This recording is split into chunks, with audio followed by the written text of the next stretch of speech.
We're going to begin this hour with Oscar-nominated actress turned filmmaker Maggie Gyllenhaal, who is making her directorial debut with a movie called The Lost Daughter. Olivia Colman stars as Leda, a professor and mother of two daughters, forced to confront her own past when she becomes obsessed with another young mother named Nina, played by Dakota Johnson. In this preview, Nina's daughter is crying after losing her doll after also wandering off from her mother. So she's not calming down. Yeah. It's been a weird day. We found her and then she lost her doll. I used to have a doll like that, called Mina. Nina. Mina.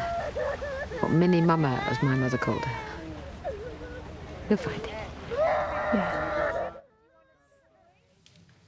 And Maggie Gyllenhaal joins us now. Maggie, thank you for being here. And congratulations. And congratulations. The movie is astonishingly good. There's a fantastic review out today in the Washington Post. I think others are going to be forthcoming. And this is your first job as a director. Yeah. After all these years as an actor. Why, at one point, did you not think this was a possibility? And how did you pull it off so spectacularly in job number one? I think actually I've probably always been a director, you know, in a way, and I just didn't. There were so few models of women who were directing when I was young, and I mean, there were women who did it, like Jane Campion, who's got an incredible movie out this year, and was a real role model of mine. But aside from her, if you were a storyteller and you were interested in movies when I was young, you were an actress. Or that's how I did it anyway, like a thinking actress. There were a lot of those, you know. Of all the movies that you might have directed, why did you choose this very difficult and complex and layered and fantastically popular Elena Ferrante novel, The Lost Daughter? Well, when I read her books, I mean, she tells the truth. You know, she tells the truth in a way about things that I think we've agreed as a culture not to talk about. And she just breaks the agreement. And I think there's something inherently dramatic about telling the truth. And especially about something that's taboo. Especially about motherhood. About motherhood. And about just being a woman in general in the world. And you're right about motherhood. Let's talk about motherhood. Okay, let's do it. That's the thing that was so fascinating to me about, because, you know, this woman is clearly struggling, and I wasn't quite sure what the struggle was about. I love the twists and the turns you took in it, but why did you make... Tony and I were saying, do you call it a thriller? But it really is a thriller, this particular movie, and the questions it raises about motherhood and how frustrating and joyous it can be. I have two things to say about that. Yes, I do think it's a thriller, in a way. That's the kind of structure I hung my hat on. But I also think... Not everyone agrees with me on this, but I think that when women make movies, which we haven't had all that much opportunity to do, that it looks different. And there might be a different kind of set of genres that start to come into play when women are making more movies. So, like, yeah, ours is a thriller, but it's also a lot of other things. And it doesn't just look different. It's also real life, it too. Feels exactly. Yeah. It feels real life. It comes from a very introspective place.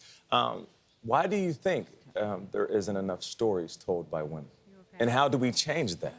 Well, because it's expensive to make movies. Yeah. And so the question is, like, what's valuable? And I think I grew up seeing really interesting movies that had women at the center of them, made by directors we love, that we probably all sitting here would agree, like, that's a great movie. But I think if we're honest, maybe it showed just like a portion of our experience, not the whole thing.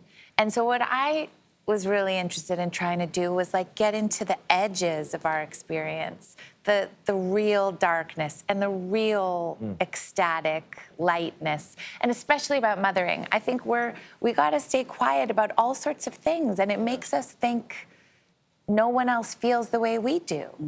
And I felt very comforted reading Elena Ferrante, the book that this is based on, because I was like, oh my God, someone's saying out loud all these things that I've felt for so long. I didn't even know I felt. Yeah. But high praise from her, too. Yeah. High praise from her, where she said Yeah. She liked the whole thing. she liked the whole thing Big. and that you Yeah. created cinema. Can I ask about since we're talking about experience, the experience of directing a whole suite of stars, but in particular, your husband is in this movie, Yeah. and he plays. I don't know what you wrote in the script, but kind of like the hot professor. And there's a love scene. What was it like working so closely very with sultry him? love A very scene, sultry yeah, love very scene. sensitive. Very well Yeah. done. Very well done. What was that whole situation like? Yes, I know. I cast my husband as the object of desire against an incredibly talented, gorgeous, bright, young Jessie Buckley, Yeah. you know? And there was a moment where I was like, maybe that's not such a good idea. But to be honest with you, look, I have been with my husband for 20 years, since I was 23 years old. We've been through all sorts of things. And I went, my husband loves me. And I love Jessie Buckley. Yes. And I think, Olivia calls her Auntie Jessie to my kids, you know? I trust that woman. Yeah. And in a way, really, yeah, the physical stuff, it can be strange, I guess, but really what makes that scene hot and those scenes between them hot Consent. is that it's a connection of the mind. Yep. And when someone Very much so. is attracted to your mind, there's nothing hotter. That's right. I think. That's right. I totally agree. Maggie Gyllenhaal, thank you very much. It's a Congratulations, very hot Golden movie. Globe. It's a thriller. It's a drama. I think many awards are going to be coming your way. Tony, The Golden Lost Globe Daughter. nominee and Critics' Choice Award nominee. Congrats. And more to come. Got a shelf of them already. You're going to build another shelf. The Lost Daughter premieres in select theaters on Friday. If it's in your area, I would recommend you go see it. It's also coming to Netflix on December 31st. Watch it with your family. Yes, You'll have an please interesting do. conversation. Thanks, Maggie.